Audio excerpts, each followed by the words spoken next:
Hello friends. So this is our second video where we will discuss about linear model.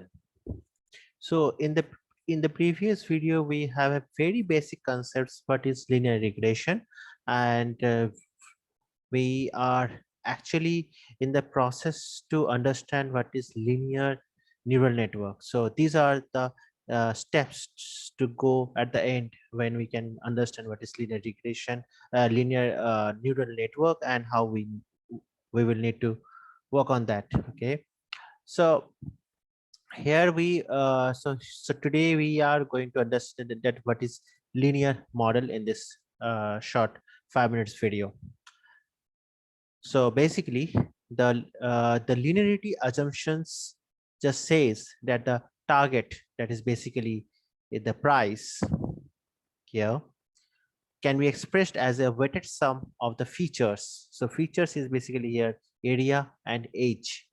So here the this area and age are called weights, and B is called as a bias, also called an offset or intercept. The weights determine the influence of each feature on our prediction, and the bias just says what value the predicted price should take when all of the features take value 0. Even if we will never see any homes with 0 areas or that are precisely 0 years old, we still need the bias, or else we will limit the expressivity of the model.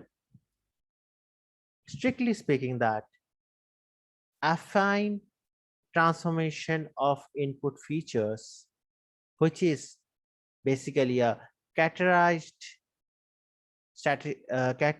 which is basically a categorized by a linear transformation feature via weighted sum combined with a translation via the added bias. So given a data set, our goal is to choose the weights, that is W, and the bias B, such that on average, the predictions made according to our model best fit the true prices observed in the data. Models whose output prediction is determined by the affine transformation of input features are linear models, where the affine transformation is specified by the chosen weights and bias. In disciplines where it is common to focus on data sets with just a few features, explicitly expressing models long term like this is common. In machine learning, we usually work with high dimensional data sets, so it is more convenient to employ linear algebra notations. When our input, when our inputs consist of D features, we express our prediction, that is y hat, that is also denotes the estimates as this formula. Collecting all features into a vector x and all weights into a vector w, we can express our model compactly using a dot product. Okay, now so here the vector x corresponds to a feature of a single data example. We will often find it convenient to refer to a feature of our entire data set of n examples via the design matrix is this. Here x contains one row for every example and one column for every feature. For collection of X features, the predictions Y hat can be expressed via matrix vector product. That is, this is the formula of matrix vector product, where Broadcasting is applied during the summation. Given features of a training dataset X and corresponding level Y, the goal of linear regression is to find the weight vector W and the bias term B that given features of a new data example sampled from the same distribution as X. The new examples level will be, that is in expectations, be predicted with the lowest error.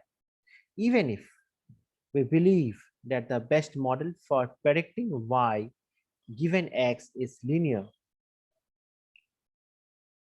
we would not expect to find a real-world data set of n examples where yi exactly equals to wt xi plus b. So it's where for all conditions where I is in the range of 1 to n. For example, whatever instruments we use to observe the X features and Y levels might suffer small amount of measurement error. Thus, even when we are confident that the underlying relationship is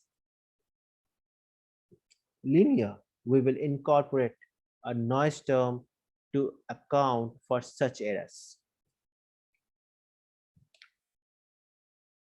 Before we can go about the searching for the best parameters or the model parameters, that is basically W and B, we will need two more things. One is a quality measure for some given models, and two, a procedure for updating the model to improve its quality. So this is all about the linear model. That is the very basic concepts, or you can say the conceptualization is very much required to understand any models from scratch.